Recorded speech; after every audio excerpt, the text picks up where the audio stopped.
В Ингушетии продолжаются протесты против соглашения с Чечней. Так начинаются заголовки новостей из Ингушетии.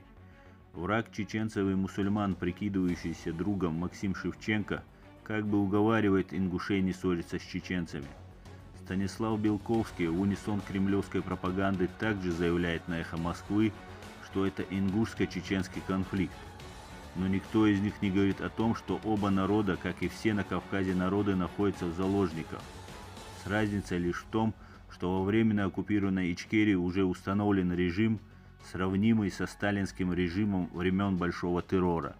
Остальным такой режим предстоит, если народы России не подымутся. В чуть более мягкой форме гнета находятся русские, но все же они также не свободны, как и остальные. Все эти переводы стрелок лишь для того, чтобы отвести внимание от главной проблемы, от путинского преступного режима. Нам нечего делить с ингушами. Чеченская земля ингушская, а ингушская земля чеченская. Как сказал президент Руслан Аушев, Чечня начинается в Владикавказе и заканчивается в Хасавюрте, а Ингушетия начинается в Хасавюрте и заканчивается во Владикавказе.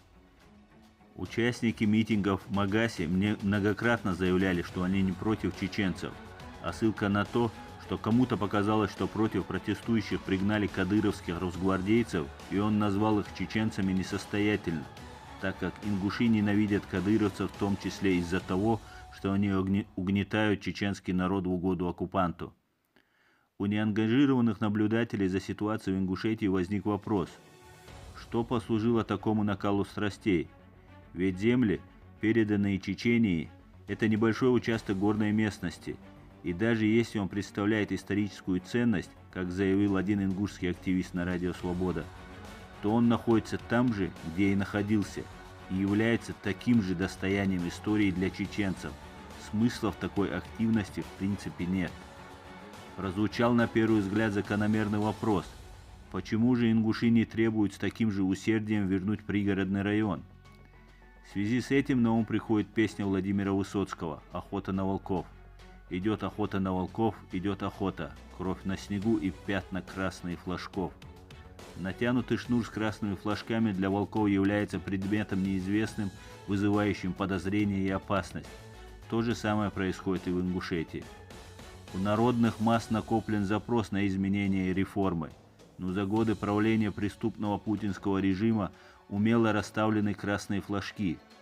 За последние почти 2 десятилетия в Ингушетии убиты тысячи молодых людей. Тысячи сидят в тюрьмах, десятки тысяч ингушей вынуждены были эмигрировать, и никто не понес за это наказание. Но волна народного гнева и единства народа не носила такого массового характера, как в эти дни в Магасе. На первый взгляд абсурд, нонсенс. Логика возвращает нас к красным флажкам. Ингуши протестуют не потому, что у них особая нелюбовь к чеченцам, как это хотят представить кремлевские пропагандисты, не потому, что эта земля ценнее пригородного района, не потому, что они простили кровь своих убитых и искалеченных сограждан, а потому, что это единственная, относительно безопасная возможность показать свое несогласие с преступной политикой Москвы. Ведь сотни тысяч чеченцев вышли проводить в последний путь Юсупа Темирханова, убитого в путинском концлагере, не потому, что он сделал больше, чем президент Аслан Масхадов, Абдулхалим Садулаев и тысячи других чеченцев, которые также отдали свои жизни в борьбе против Российской империи, а потому что это был единственный безопасный способ выразить свое мнение.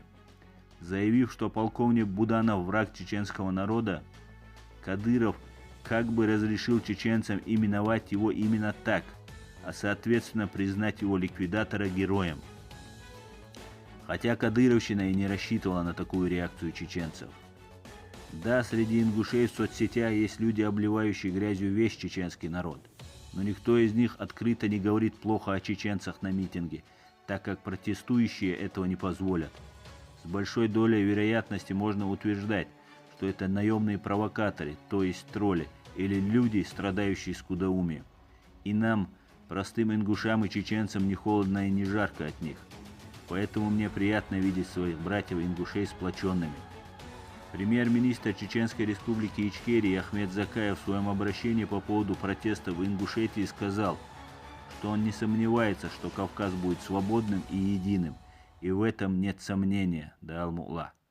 Ведь похороны Юсупа Темирханова, митинги в Магасе – это пока репетиции перед сплочением всего Кавказа, перед тем, когда волки перестанут обращать внимание на красные флажки. Но если мы не ответим на эту грязную ложь, то эти процессы, происходящие в Ингушетии, могут остаться в истории наших народов черным пятном, хоть и искусственно созданным имперским агитпромом. В связи с этим запускаю флешмоб. Вайнахи – братья во веки веков. Пусть каждый чеченец и ингуш скажет или напишет на бумаге эти слова: «Вайнахи – братья во веки веков», и да возгорится пламя из малой искры.